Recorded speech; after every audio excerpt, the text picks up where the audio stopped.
Well, this is Dr. Stan back here at Radio Liberty, coming to you from the hills overlooking beautiful and picturesque Monterey Bay and bringing you the news behind the news, the story behind the story. Hoping to convince you that reality is usually scoffed at, illusion is usually king. But in the battle for survival of Western civilization, it's going to be reality, not illusion or delusion, that's going to determine what the future will bring. And I have to once again remind you that the views that are expressed here are not those of the owners, management, staff, sponsors, or supporters of the station.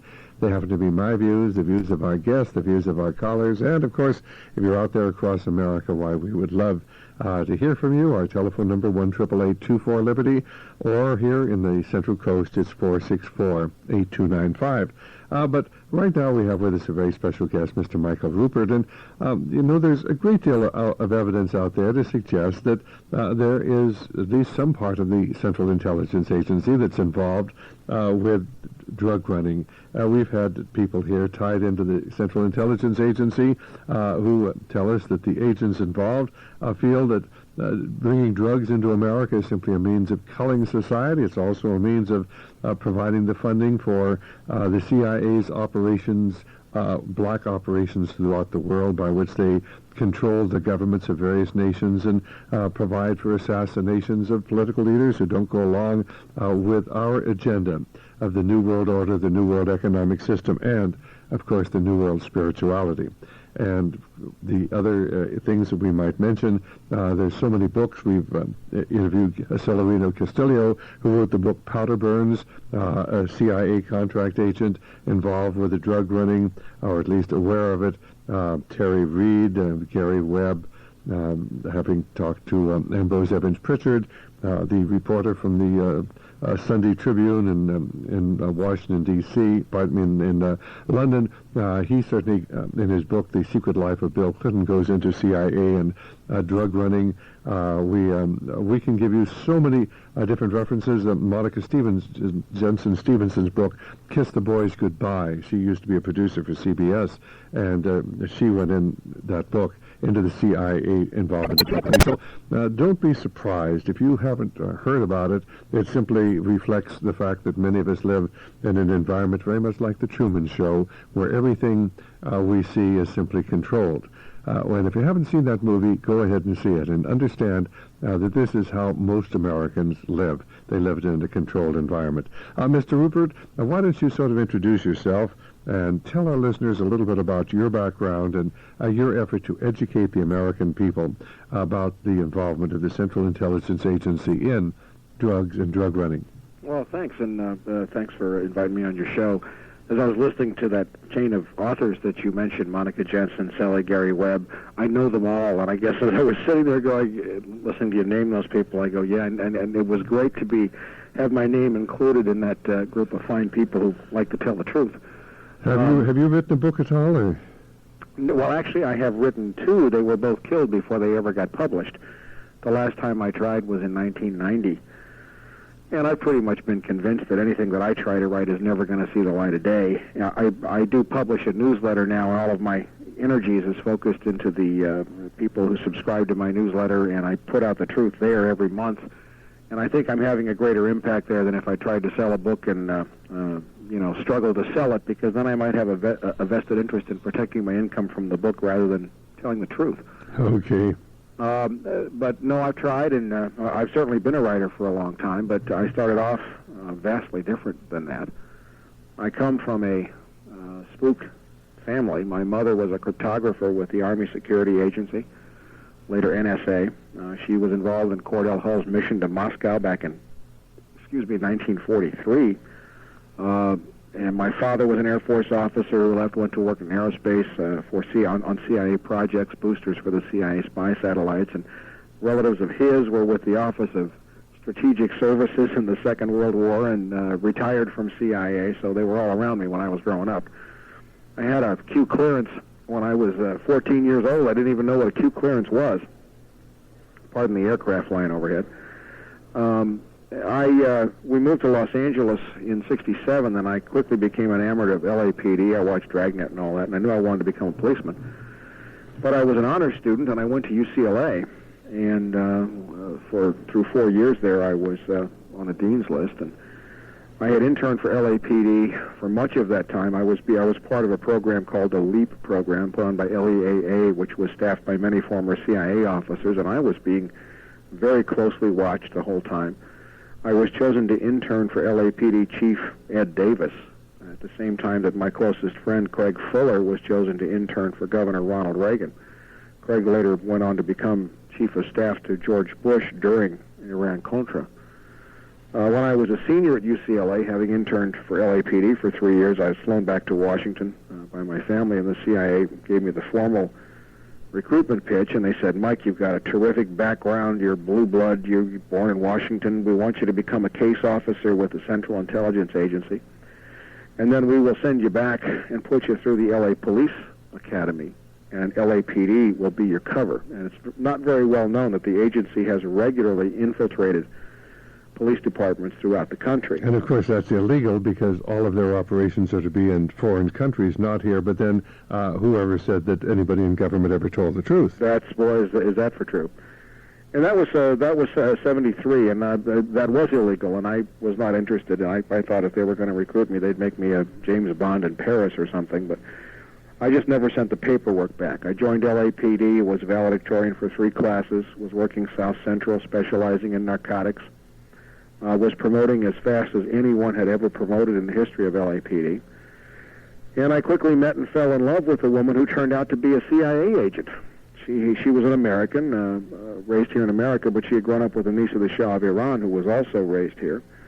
And she was working for the agency. And over a period of time, she began to expose me and tell me about operations where she would go off and then she'd come back and say, well, I was in a room with 50 kilos of cocaine and 1,000 M16s.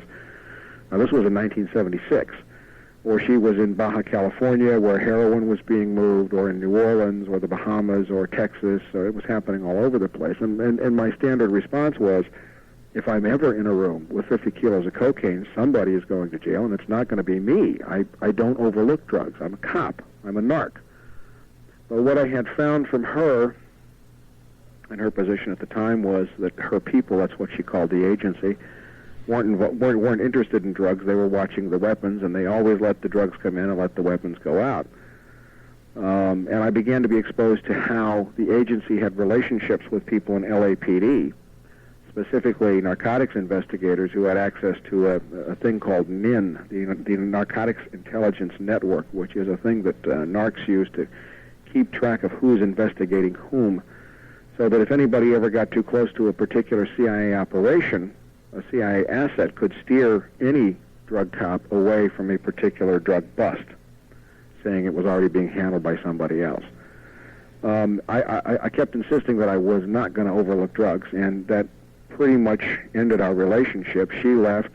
I was transferred unofficially into Organized Crime Intelligence Division.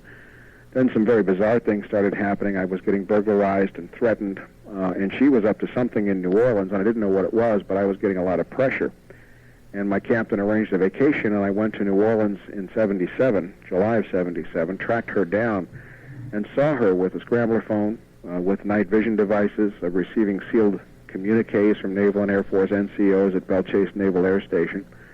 And she was arranging for the movement of large quantities of weapons out of the port of New Orleans under the control of Carlos Marcello, the Mafia Don, and the importation of large quantities of heroin coming from the Middle East, specifically Afghanistan, Iran, and through Kurdistan, where the Kurds are. And the heroin was being staged on oil rigs in the Gulf, on the pilings way deep below water, so only hard hat divers could go get it. They would go get it, bring it up, put it on barges that were servicing the platforms, and customs wouldn't check, and she was coordinating a lot of that operation. Now, where were the guns going? Do you have any idea? Yes, they were going, I didn't then, but I do now.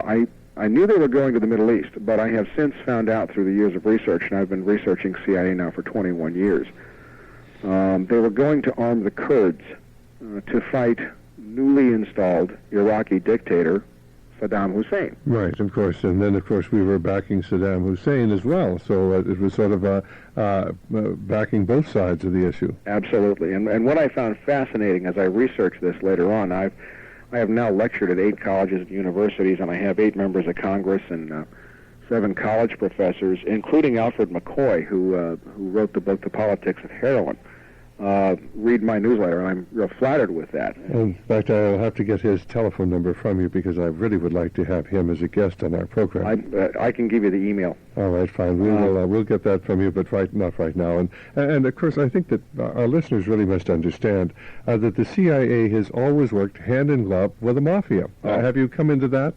As a matter of fact, I'm one of the reigning experts on that. I have a lot of people coming to me for information on that. All right. One of the cases which I have documented, and I have a large website where my reports and investigations are available. Why don't you go ahead and give that website? Because and if you're out there in the listening audience, of course, if you're not in the Monterey Bay Area, you're listening to us on the internet. But we need to get these websites. In fact, we really need to get links to the better websites across America. What is your website? It's www.copvcia. T-O-P... No, cop, like in police. Oh, cop. C-O-P-V...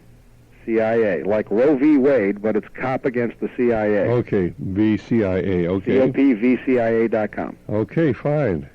And I have done a lot of work on that, and one of the reports that I've copyrighted, which has gotten a lot of attention in Washington, and which is now part of a $63 million lawsuit against George Bush and the CIA, is on a guy named Albert Vincent Carone, who was a detective first grade NYPD. He was raised, or he was a street child from Brooklyn, who was a son of the heart to Vito Genovese. Now, Al Carone became OSS during the Second World War, and as you probably know, we used the mafia to help George Patton take Sicily. And as soon as Vito Genovese got to Italy, we turned him loose, and he was working with Lucky Luciano. And he started the black market up, and what's very interesting is that OSS was working with the mafia back during the Second World War. U.S. heroin addict population had dropped like 40% from 1939 to 1942 because we had the blockades all around the country for fear of the German U-boats. So there was no heroin coming in. As soon as Genovese got back into Italy, by the end of 1944 into 45, the heroin population was back up to pre-war levels and rising. And the OSS and the CIA used the mafia, funded by heroin profits, to crush labor unions in southern France and Italy in 1946, 47, and 48. Labor unions, socialists and communists, and they turned the whole anti-communist, anti-left, anti-labor union movement loose, and they broke all of the strikes, all of the labor unions throughout the region with heroin. And CIA has never stopped working with the mafia because Carone, who was very close. And I have held this man's phone book, personal phone book, in my hands. He died in 1990. The cause of death was chemical toxicity of unknown etiology. But his daughter is an extremely close friend of mine. The whole family was virtually wiped out when the CIA killed him. In this man's personal phone book, I found and read the home addresses and phone numbers, private numbers, for William Casey, who was Ronald Reagan's Director of Central Intelligence, and Paulie Castellano, head of the Gambino crime family, in the same phone book. All right. Now, was this gentleman basically working for the CIA, or what was his function? He left OSS, joined NYPD, and became a detective first grade in NYPD, much as the situation would have been with me. He was involved in both the French Connection and Prince of the City cases in New York. William Casey was at his godson's christening. Well, at the same time, his daughter knew Sam Giancana as Uncle Momo, and she knew Santos Traficante as Uncle Sonny. This is how wired this guy was. He resigned from NYPD in 1966, and he moved to New Mexico in roughly 80, and he became the chief bagman for Oliver North and George Bush, laundering all of the Contra cocaine profits and moving the money between the mafia and the CIA. All right. Now, for our listeners out there, if this really sounds pretty far out, I'd suggest you get a book written by the brother of Sam Giancana. It's called Double Cross. It's written by Chuck Giancana, and I believe Sam Giancana is his nephew, a young Sam Giancana. And it tells exactly the same story. It even tells how the CIA got the mafia to carry out their assassinations. And in fact, the reason that Sam Giancana was eventually assassinated himself even though he had managed the assassination of many government heads, was because he was being called before the Church Committee in the 1970s to testify about the relationship between the Mafia and the CIA, and he mistakenly allowed somebody he trusted to come into his home, and of course he himself was shot in the back of the head in a typical gangland style killing. Do you know anything about that story? Well, basically, you've encapsulated most of what I know about Sam Giancana's death. Do you know anything about Chuck Giancana, the book? No, I haven't read the book. It's a great book because it says exactly what you're saying. And I want to just give our listeners other places to go to corroborate what you're saying, although there's so much evidence out there, but you're never going to hear about it from Rush Limbaugh or Art Bell or Michael Reagan or the other people are syndicated by. Did you know that all three of those people are syndicated by the same people? I know because Michael Reagan told me that when we sat together at a conference recently. The trouble is most of what you hear through the controlled media is just that. You live in a controlled environment. Okay, Mike, tell us a little bit more about this gentleman. Okay. Well, Al Caron, in the report that I have, which is available off of my website, this is now, my report, by the way, is now the man's official military record. Even though he died, as soon as he died, every record of him was removed everywhere, including his driver's license, his NYPD pension, all of his military records, everything about this man was removed.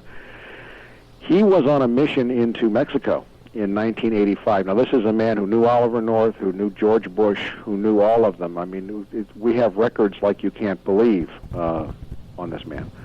Every bank account, every insurance policy he had, everything he left to take care of his daughter disappeared when he died, and his family was stuck with like $70,000 in medical bills, which wiped out his whole family. He was on a mission to Mexico in 1985, and he came back, and it was a mission connected with a program called Amadeus. And your listeners may recall that when we had a town hall meeting at Locke High School in Watts in 1996, a former LAPD narc stood up and got in the face of the CIA director on world television. Well, that was me. And I referred John Deutsch, the CIA director, to a series of missions called Amadeus. Well, this is the mission that Al Caron was on in 85. And he came back from that mission, and he was basically sick. He had been involved in some of the dirtiest operations of the U.S. government for 30, 40 years, involving POWs, MIAs, drugs, CIA, everything, assassinations. But from this mission, he came back and said, I can't do this anymore. We killed one of our own DEA agents. And he was referring to Kiki Camarena.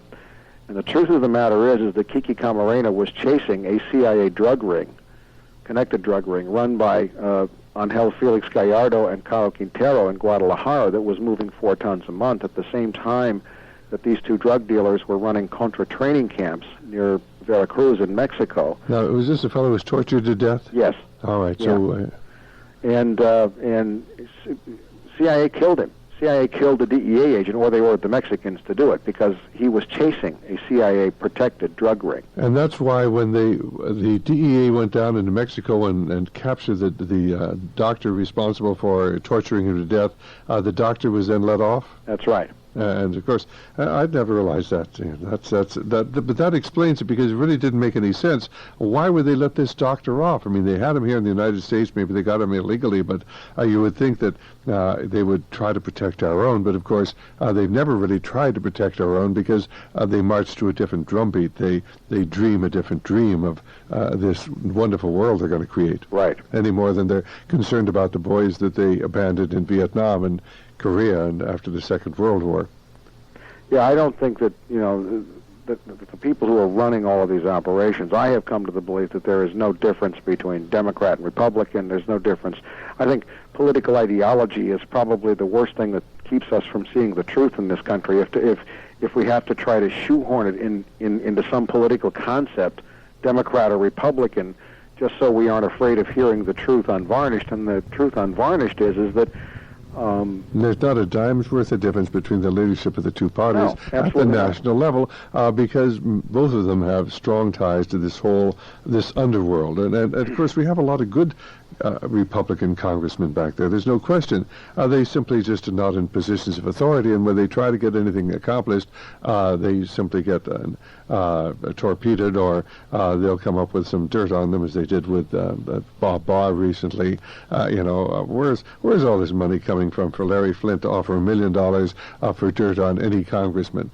So anybody who's in government who's trying to do the right thing, they're going to get something on you and destroy you if they can. Well, that's the way it works, the way it always has. Right. I mean, Bill Clinton, there are several stories that I tell that kind of brings everybody in any audience whenever I speak to a halt. And one of the stories that I tell, of course, is many people know about me in Arkansas. You mentioned Terry Reid. I know Terry. I've read his book. And Bill Clinton's involvement there. And of course, Bill Clinton wasn't the prime mover in Mena. He couldn't have been as a governor of a state. The prime movers were in Washington. Okay, Bill Clinton was hand in glove, part and parcel of it. But this is a real telling story. When you look at two of the earliest financial backers of Bill Clinton, one of whom was Pamela Harriman. Pamela Harriman is the woman who brought him out into Washington society in '91 to start him on the campaign trail. Pamela Harriman was the wife of Averill Harriman, who had been the founding partner of Brown Brothers Harriman with none other than Prescott Bush, George Bush's father. Sure, and they were some of the original financiers of the Soviet Union. They made millions of dollars in the manganese back in the 1920s. And Adolf Hitler as well. Sure, of course. Yeah. Well, somebody had to finance Adolf Hitler. Sure. And somebody had to find the communists, because how else were we going to have the best enemies that money could buy? Boy, you just said about 12 books in one sentence. That was most eloquent. One of his other early backers was a guy named Jackson Stevens, who owns a company called Systematics in Little Rock, and right. Systematics now processes, their software processes, something like 60-70% of all the banking software transactions in the country. Anytime you go to a ready teller, that's Systematics software. Okay. Jack Stevens was one of George Bush's best friends and backers in Bush's presidential campaigns, and all of a sudden he flopped to Bill Clinton. And then, of course, he flopped to Bob Dole, but I suppose that, they really finance both sides, don't they? Yes, they absolutely do. Now, I have just published a story, January 1st, which has kind of caught everyone by surprise, and it's generating a lot of, aha, now I understand reaction from both left and right, and I have to kind of say parenthetically that, I am asked to speak both by people who are so-called conservatives and people who are so-called liberals. I speak as much in South Central Los Angeles as I do to patriot guys. It doesn't make any difference to me, because when I go in, and because I have the ability to walk back and forth, I hear everybody, they're saying exactly the same thing anyway. Sure, of course, the whole reason that they've been able to pull off this scam is they've divided us one from the other. Absolutely. Turned American against American, left against right, conservative against liberal, without realizing that we're all fighting exactly the same enemy. And of course, many of us want our freedom. Even the communists in this whole thing are being exploited. I just recently got the endorsement of the Black Baptist Ministerial Conference of Southern California, which is 500 Black Baptist churches. Well, you of course realize that they've targeted the blacks for destruction. Oh, absolutely. And of course, somebody's got to get this message out, and that's my field of expertise, is the eugenic movement and the fact that they have specifically targeted the black. Yes. And I'm going to write, as a matter of fact, in the January issue of my newsletter, I'm doing a story to lay out the evidence as to why I believe the blacks were specifically targeted to receive the cocaine, based on hard evidence. But that was parenthetically. But here's where I'm going with the current impeachment circus. I do call it a circus because, to me, that's what it is. We had, after the Gary Webb stories broke, and the first cocaine stories broke in '96, or actually the second time they broke, CIA decided to investigate itself and report to Congress, and they divided the investigation into two volumes. Volume 1 was about strictly the California angle, and it was full of lies. I mean, the CIA said they had interviewed me and put all these statements in there that I made, and they never even talked to me, but that was their report to Congress. I did not get to testify. Volume 2 we knew was coming, and Volume 2 was looking at the whole Contra war. Now, we knew that Volume 2 was going to have to reveal some stuff because, people who'd been on it had been reading Oliver North's diaries for years, where Oliver North talks about the cocaine openly. We had read the Kerry report from 10 years ago. We knew there was a mountain of evidence. We knew Volume 2 would be good. We had no idea how good. But there have been some very strange events in terms of timing for the way this has all played out. one of the things that was revealed in Volume 2, and I sell the excerpts, it's a 410-page report, which your listeners can get for free if they want to go to the CIA website, which is www.odci.gov. Wait a minute, www what? ODCI, Oscar, David, Charlie, Indigo, .gov, G-O-V. All right. And where about on the website is it? You look under publications, and they have a list. You look for Volume 2, the Contra story. Volume 2 of the Contra story? Actually, the full title is Volume 2 of the CIA's Inspector General Report into Allegations of Contra Cocaine Trafficking is the full title. But just look for Volume 2. You'll find it. Volume 2 we had been told it was completed last May and sent to the intelligence committees of both the House and the Senate. Well, one of the things that was released in Volume 2, and actually came out a little bit before, there was a memorandum written in 1982 between William French Smith, who was the Attorney General, and William Casey, CIA Director, that ended 6 months of negotiations, and basically what the memorandum said was the Department of Justice was removing any requirement for the Central Intelligence Agency to report drug trafficking by any of its agents or employees to the Department of Justice. It's there in black and white, okay, which shows premeditation. Guess who wrote that memo for William French Smith? I give up. Starr. Who? Kenneth Starr. Ken Starr. Okay. Was an assistant to the Attorney General. Right. He wrote the memorandum that was part of the conspiracy for CIA to deal drugs. So Ken Starr has been in this thing for a long time. I mean, it was very obvious he covered up the death of Vince Foster. I mean, how could you say a man committed suicide? You can't even find a bullet. Right. You know, talk about the most ridiculous things in the world. And then to go along with the harassment of Patrick Knowlton, who was trying to bring out the fact that the FBI was lying about his testimony about what happened in Fort Marcy Park. And incidentally, any of our listeners can actually get that from us. We'll provide you the Patrick Knowlton's testimony, which is part 2 of the Kenneth Starr report. And the fact most of you have never even heard of that. This is Kenneth Starr report. We got it from Kenneth Starr's office, and of course included in that part 2, where Patrick Knowlton tells how he was harassed when he tried to was going to go before a grand jury. That's a federal crime to harass a witness, obstruction of justice. I mean, that's what they're going after Clinton for, and yet Kenneth Starr was involved in that himself. It's also phony, and the fact that most people have never heard of the second part of the Kenneth Starr report. But, of course, we'll make that available. We'll have to charge you a little bit something for it. Or maybe we ought to put that up on the website if we had a chance. But this is the sort of thing. Anyway, that sounds fascinating, and I've actually heard exactly that same thing, that the CIA did nothing at all about their agents that they knew were involved in drugs. In fact, as far as you know, they were actually acting under orders, weren't they? The CIA, and I have to be real clear about this. We can prove this right now. In other words, I'm begging for CIA to sue me, I guess, is what I'm saying. Okay? No, I would be more concerned they might kill you. Yeah, well, I've had to live with that a few times before, too. But CIA wasn't taking orders. CIA was part and parcel involved in handling the drugs and the money. I can prove it. We can prove it through their proprietary airlines like Evergreen, Vortex, Mark Air, all of their proprietary Southern Air Transport, T&G Air Freight. There's all of their proprietaries and contractors. We can prove CIA handled the drugs. We can prove CIA handled the money. They have been doing this for 50 years. This wasn't turning a blind eye. This wasn't, we had to deal with some bad guys. They have done it deliberately. Sure. Do you know Rodney Stitch, who's written Frauding? Yeah, Rodney's got a lot of, but you've got all of this down there on the website, and are all of your newsletters up there? No, because if I did that, I wouldn't make any money. And Okay. I'm almost broke as it is. They're current up until about 4 months ago. Okay. If you want the current issues, you have to subscribe. All right, fine. But Rodney also reads my newsletter. So, and what's important to understand is that the world, according to the UN, of course we don't necessarily have to trust them, but this is a good number. The world spends $444 billion a year on illegal drugs. Okay, that's a good number.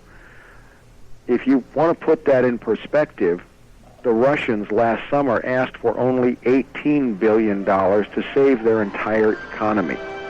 When the volume of drug money gets that high, this is not something other than what it's used for, which is banking, world control, balancing world financial markets, and keeping the richest people rich. Amen to that. We're going to have to take a break here.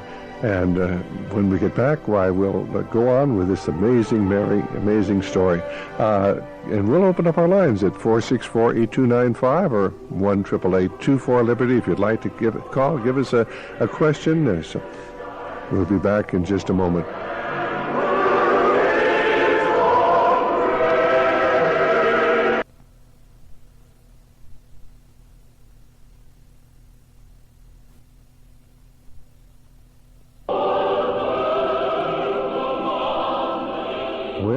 Dr. Stan back here at Radio Liberty, and of course this is the time that you've been waiting for, the time when I tell you that we're listener supported. And just as Michael Ruppert was telling us that he's having problems, anybody who's out there trying to get out the truth has problems.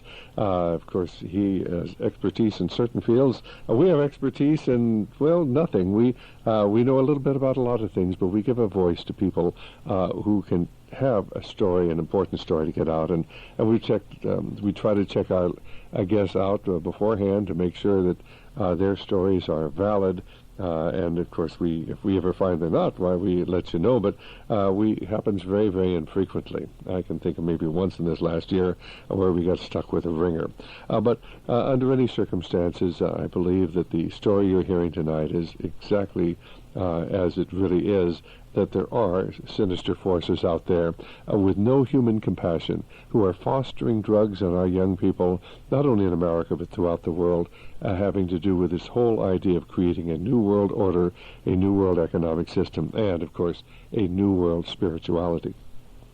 Now, of course, right now, as of first of next month, we'll be on some 26 radio stations. Quite frankly, it costs a lot of money to do what we do. Major markets in San Francisco, Los Angeles, Washington, D.C., and of course we're heard on shortwave, we're heard on the internet. We need your help, quite frankly, to do what we're doing, to expand our message, to bring you the story behind the story, the news behind the news.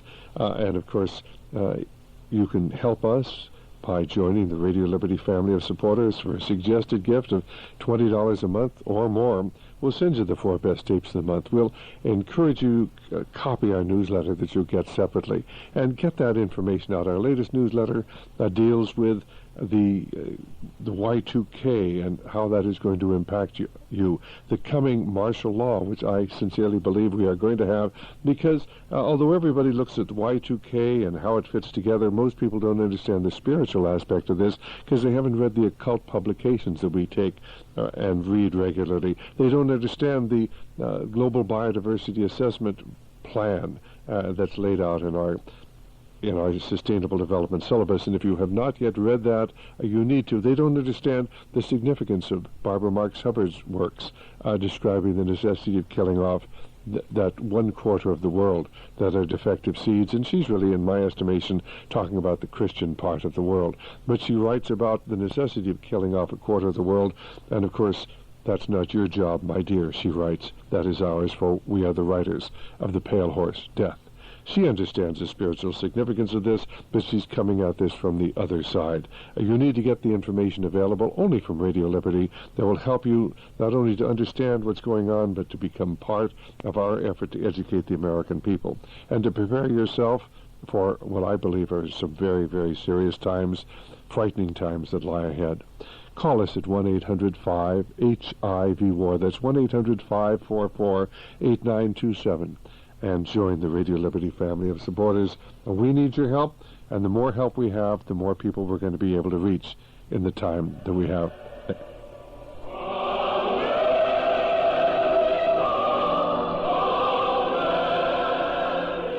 Well, this is Dr. Stan here at Radio Liberty, and of course our request to you is, if you're out there in the listening audience, tell others, tell at least a dozen people a day that they can listen to us 3 hours a day here at Radio Liberty, either on the internet or on web TV. You can get a web TV unit for $99 from Sears, and you can get our programs.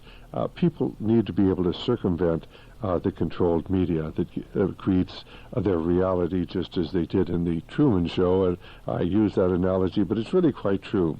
I think it's a very important movie. It's an entertaining movie. It's the only thing I ever saw with Jim Carrey I really enjoyed. But there's a message in that. It's a message for every American, because I believe most people have exactly the same reality that Jim Carrey had in this movie. So everything was a movie set. Everything was staged ahead of time to create his reality for the entertainment of the viewing public. Anyway, we hope that many of you will help others to understand what's going on, and if you can get them to start listening to our programs and getting our literature, I think we have an opportunity to have a profound impact. I know we're having an impact from the responses we're getting from leaders all across America, and I won't give you any names. I hate to be too much of a name dropper, but I can tell you I know of many, many key people who do read and distribute our material to other key people. So our special guest this evening is Michael Ruppert. Our telephone number 464-8295, or out across America 1-888-24-LIBERTY. And let's get back to this incredible, incredible story that he's been telling us about the CIA and drugs. Go ahead, Michael. Okay. Well, where I was going with all that about the history and the Ken Starr memo is that Ken Starr was appointed special counsel, independent counsel against President Clinton in roughly late 1994. In the summer of 1995, and I'm in the midst of a dialogue with Gary Webb about this right now as we speak via email. And, of course, there's no way he would know because the CIA does this. This is what they do. His prime source for the book turned up virtually at his doorstep with all of these great documents which started his investigation, which led to the Volume 2, which was released now. Volume 2 of the CIA report, 410 pages, is a virtual confession by CIA. Now, nobody's heard anything about it on the major media. If you read this report, it lays out Oliver North like a piece of wet trash. It confesses that CIA dealt with 58 known traffickers. It talks about CIA releasing known drug dealers after they were caught with 400 pounds. It says that one particular company was moving drug money through, quote, bank accounts established by Oliver North. You read this report and you say, my God, there it is. It's all right there. Now, the mechanics of this was that the classified version of the report was submitted to both houses, the Senate and the House Intelligence Committees, last May. Now, they can't talk about it because they've all signed secrecy oaths. And if they talk about it, of course, they go to jail and get kicked out of Congress. So we had to wait for a declassified version to be declassified by the current director of the Central Intelligence Agency, George Tenet, who is an appointee of none other than Bill Clinton, who was dirty at MENA. Okay, he wasn't the prime mover, but he was dirty. Now, the unspoken message here is that back 10 years ago, when the Kerry Committee was looking all into this, they had enough to put George Bush, Oliver North, Poindexter, all of them, Secord, all of them in prison to tear down the whole Reagan administration. And I personally, I don't think Ronald Reagan knew. I know George Bush did, okay? George Bush was up to his eyeballs in the drugs, and we can prove that too. But the Democrats let those guys slide, period. And now that Bill Clinton's going down, the unspoken message with the Democrats that's causing all the anger in the House is like, we let you off, how come you're not letting us off? Now, do you think they're going to really get rid of Bill Clinton, or do you think this is all a charade? No, well, here's the $64,000 point right here, Doctor.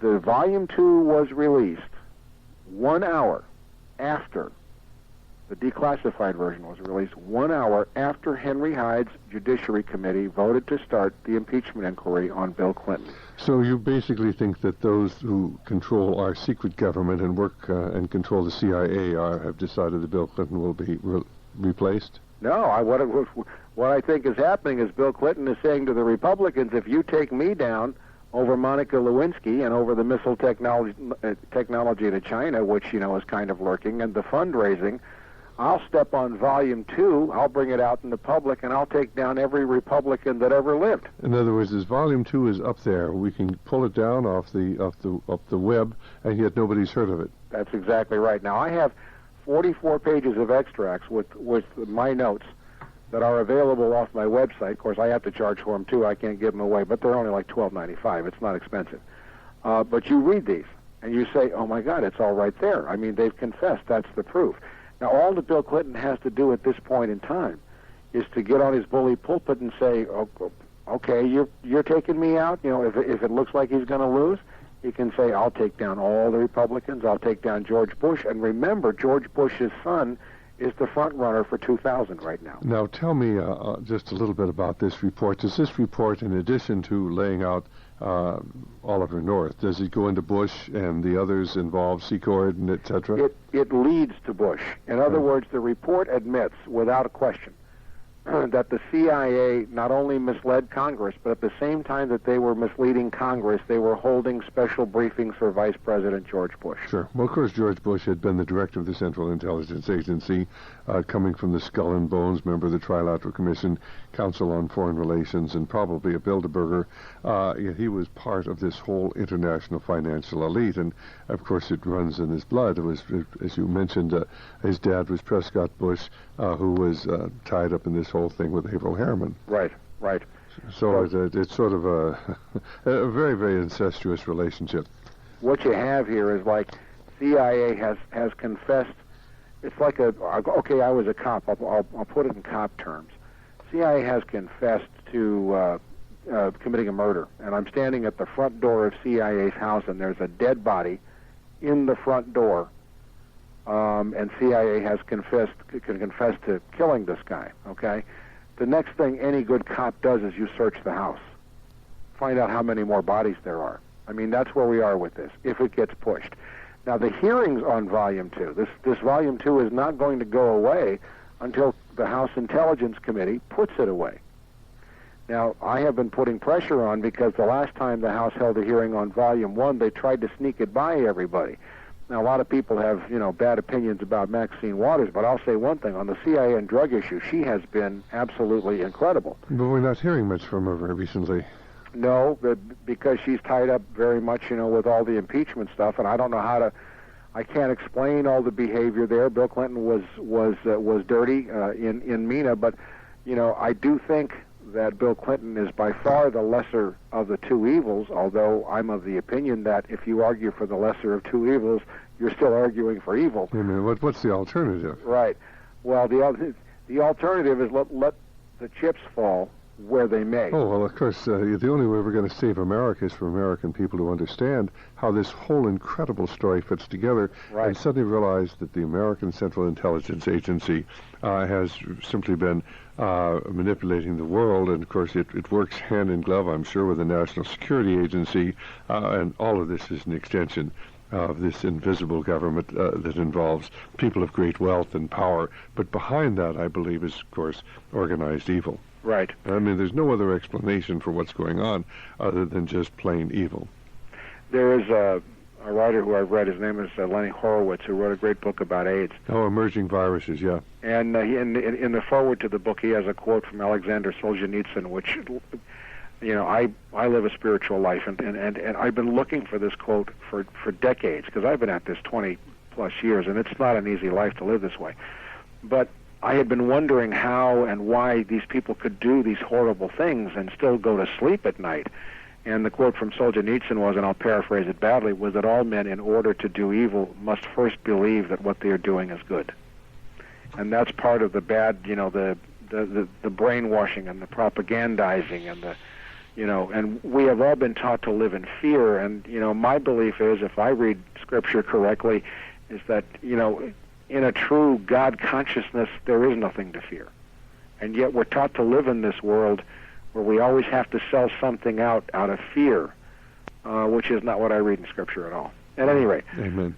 So so what's happening with Volume 2, this is my opinion, is that Bill Clinton is saying, you take me down, I'll bring down the whole government. I'll bring down everything.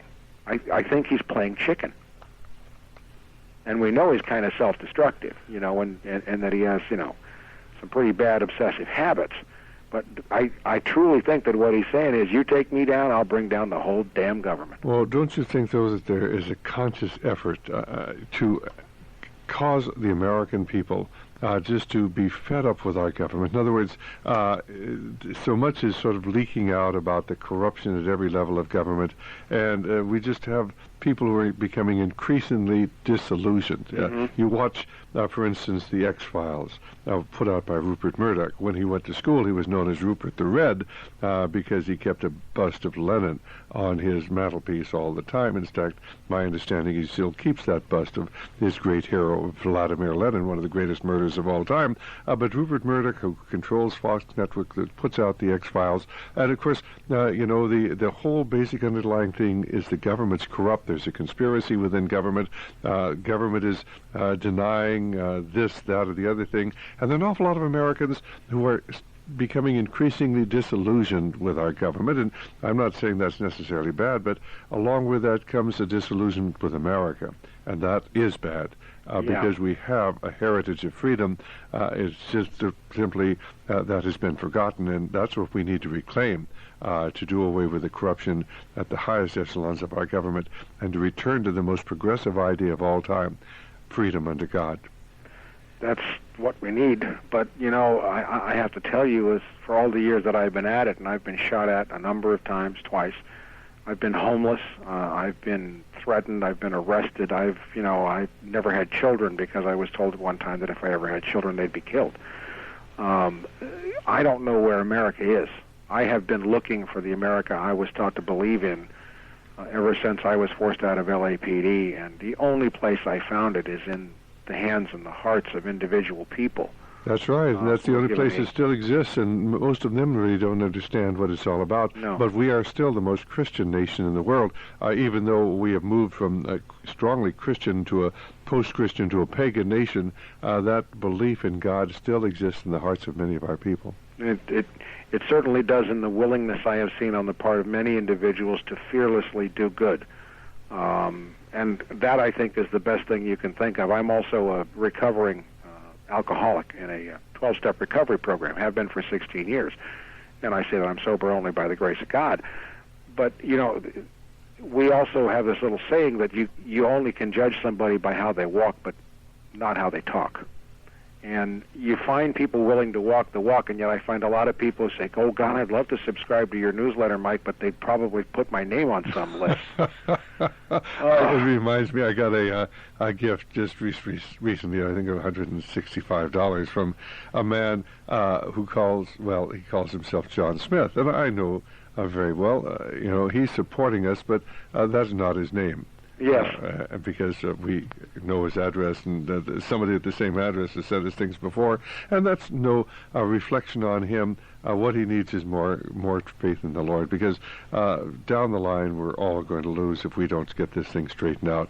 There are an awful lot of people out there in America, tragically, who are afraid, and of course that old saying, when the government fears the people, there is freedom, but when the people fear the government, there is tyranny. And there are so many people today who are honestly afraid to speak out, who fear the government. They're even afraid to help somebody who they see risking everything to tell the truth, right. which can be sad. But then by the same token, you find some really wonderful people along the way. And you sure do, and we have a lot of them supporting Radio Liberty, and I suspect a lot of the same ones are supporting what you're doing. So, but anyway, you think that... let me ask you, why in the first place are they trying to bring down Bill Clinton? I mean, they knew he was corrupt in 1992, but the media covered for him. The establishment brought him to power. They knew he was corrupt in 1996, and yet they ran probably the weakest possible candidate to make sure Bill Clinton got reelected. And now it seems that they're intent upon bringing him down. And there's something wrong with this scenario. What is the real objective behind all of this? Because they never would have brought out this Monica Lewinsky story if it hadn't served their purposes. That's true. And one of the things that I have understood, and I have been privileged to get some glimpses into the workings on Mount Olympus, if you will, how the great gods work, so to speak. The great powerhouses up there and the factions. And there are definite factions in the intelligence community within CIA, just as there are factions in the New World Order movement, or whatever it is we're evolving into. Corporate fascism, I sometimes want to call it. Sure. Well, there is a struggle between communism and corporate fascism, and that, of course, is sort of like when two elephants fight. It's only the grass that gets trampled, and you and I are the grass. Yeah, but there's also great feuds between power blocks known as the Rockefellers and the Rothschilds. Sure. But tell us about the various factions within the CIA. Have you ever heard the factions referred to as Faction 1 and Faction 2? Well, I've heard those used before. I'm not so sure I understand all of that. Nor do I. That's from the Russbacher side. At least that's where I heard it originally. I have a number of sources who are former Army Special Forces, and Special Forces are nothing but a plaything of the CIA. And I have a number of sources who are former CIA case officers. And the factions to me have been described basically as the old OSS faction, which is the old guard from World War II, which was the Bill Caseys, the Oliver Norths, George Bushes, so on and so forth. The Department of Justice faction, there's a strong faction of the intelligence community seated within DOJ, and the I'm sorry, I'm having a mental blank here. How about the military? How about... ONI, thank you. That's right. the other faction. And, go ahead. Yeah. Give me your take on it, and then I'll tell you what I think or what little I know. Well, these factions war with each other. Bill Clinton is basically a product of the old guard. I for one, kind of believe that Bill Clinton's been CIA since he was at Oxford.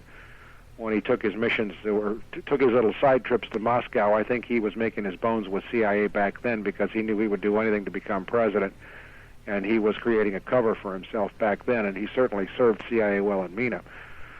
But Clinton basically got very, very greedy in MENA. He represents a very powerful, greedy faction. And I think there's a war for control as we move into what some people call the final days here, as we get to whatever's going to be brought down upon us here fairly soon. They're trying to see who's going to get the first seat and who's going to be in control. Now, I think Ken Starr's primary job with Bill Clinton was damage control. Clinton's very sloppy. I mean, his people, Ron Brown, were very greedy, very sloppy. Many scandals that they had a hard time keeping the lid on. And Clinton was also doing other things which I think didn't play along with the grand scheme of things. I'm not sure that I have it all mapped out, but what I do know is that Monica Lewinsky has nothing to do with why they want him out of there. No question. I mean, the whole scenario doesn't quite make sense. No. So you have no real insight into why they're doing it, eh? No. But somebody's doing it. I don't think there's any question that somebody's behind this whole thing. Yeah. Well, there are other things that I look back to. I mean, there's a parallel that in the last couple years of the Carter administration, Jimmy Carter's presidency, and even though he was trilateral, it was pretty well trashed by the Reagan boys coming up, especially the covert operatives like Casey and Singlaub, who went to great lengths to ensure that Carter's last 2 years looked really bad, and he came off looking bad, and we had a Reagan landslide. And I keep hearing now that the front runner for 2000 is George W. Bush. And what really scares me is that the Bush sons, Jeb and George, are now governors of 18% of the American population. Yeah, and of course they want to throw in Elizabeth Dole there as a vice president to give us somebody to really rally behind for the Republican Party. Right. Let me just share one thing with you. I don't know its significance, but I had a very good friend of mine, and there's a book written by Commander Guy Carr. I don't especially like the book. It's called Pawns in the Game, but it gets into international finance. It's got a sort of an anti-Semitic tone to it as well, and I say this because Guy Carr eventually came to understand his last book, Satan, Prince of This World, understood that it wasn't a Jewish conspiracy at all, but a Luciferian conspiracy. But a friend of mine was on an airplane, and, a very, very good friend, and I'm sure the story is accurate. The fellow next to him was reading Pawns in the Game, which goes into how the international financiers really dominate the world and tie into great corporations and the media, and how it's really sort of... And my friend looked over and said, "Gee, that's an interesting book, and on page such and such you'll find..." And the guy looked at him and said, "How did you know about this book?" And it turned out that he was an intelligence operative. I won't mention who he was with, but it was not the CIA. And it had been given He had been given this book by the man in charge of him. So there are people within intelligence who really understand what really makes the world go around, and they're probably dedicated to America. At least I hope they're dedicated to America. They've been there for a long period of time, and let's just hope that when things start to come down, they'll be there on our side as well. Do you have the feeling that there are some people within these various factions who are good patriots? Oh, I have no question that there are good men and women inside the intelligence agencies, especially those who have been active on behalf of the POWs, MIAs that were left behind. Sure. And by the way, I'm convinced that we actually did bring some MIAs back under a secret program, but we sanitized them. But I'd like to talk to you about that some other time. Maybe we could, I mean, of course, we're going to get you onto our afternoon program, but I hope we can call on you frequently, because you obviously have a great wealth of information. I've been at this a long time, Well, Doctor. I have too. Well, you're only a newcomer. I've been at this for 36 years. Oh, my goodness. That's one-upsmanship. Go ahead. You just got me. I have not made the sacrifice that you have, though. I've been fortunate. I was a practicing physician for 45 years, so, I led, although I had a lot of, a lot of people try to disrupt my medical practice, I had enough good people who'd back me that I was able to survive in a community where most of my friends who were involved in this either ended up leaving or dead. Yeah, lucky you. The prices people pay can sometimes be high. But going back to your point about the intelligence agencies, yes, there are good men and women in there. But there's this saying, and this came from a very dear friend of mine, Bill McCoy. He died last year, in my opinion, under mysterious circumstances, who was a retired warrant officer with Army CID. And Mac had been the chief investigator for Bill Hamilton at Inslaw. That's the Promise software case tied to Danny Casolaro. Right. Mac had also been heavily involved in a number of very, very well-known investigations. He was the Pierre, the private investigator in Terry Reid's book, Compromised. Bill was one of my dearest friends, and he had a lot of sources in the military like I do. And Bill said, you don't shoot unless you get a headshot. And what's happening with these good men and women in there is that they're afraid of standing up to take the shot, not knowing that they won't have the coup de grace right there, because they'll they will be taken out immediately if they don't. So, what they're waiting for is the right moment, I guess. I hope. Well, something's coming down. I have a feeling that not only is there a tremendous spiritual significance to coming to the new millennium, but I think the people on the other side need a crisis to justify this wretching transformation of America and the transfer of our wealth to other nations that they plan.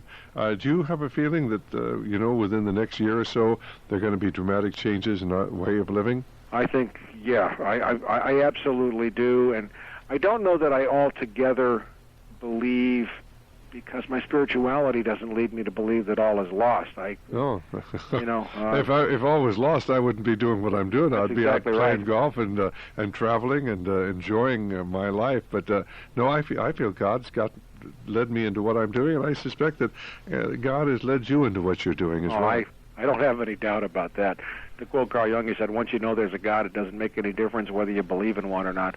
Now, look, before we go on, let me just get your telephone number or some means of contacting you, so that if people would like to get in touch with you, they can, and maybe they want to subscribe to your newsletter. Certainly. You can, if you want, if you're interested in more information. Now, bear in mind, this is my home phone, so if I don't call you back right away, that number is 818-788-8791. That's in the San Fernando Valley in Los Angeles. Or you can go to my webpage, which is www.copvcia.com, copvcia.com. Or you can email me at mruppert, that's two P's, Ruppert, at copvcia.com, and I will answer you on the email. So I'm right out front there, so I gave you everything but my home address. All right, fine. Well, I remember that telephone number again is 818-788-8791, 818-788-8791, and of course the website is www.copvcia.com. VCIA. That's one word, COPVCIA.com. Mike, it's been a fascinating hour. Are we done already? Boy, that went fast. Well, next time I'll get you on for 2 hours, but, you know, when you don't know somebody, you don't know quite where they're coming from, why you hate to schedule them for 2 hours, we will have you over on our afternoon program, I think sometime the end of next week. So I'm really looking forward to it. God bless you, and we'll be talking again. Thank you, you too. Okay, bye-bye. Okay, fine. Well, this is Dr. Stan. I hope you've enjoyed this evening as much as I have. In fact, I'm going to be gone at the end of this week. I'm going to miss you because I enjoy being with you every evening and sharing these wonderful guests that bring out the spiritual nature of the battle in which we're engaged. Pray for America, pray for Radio Liberty, and pray for revival in America.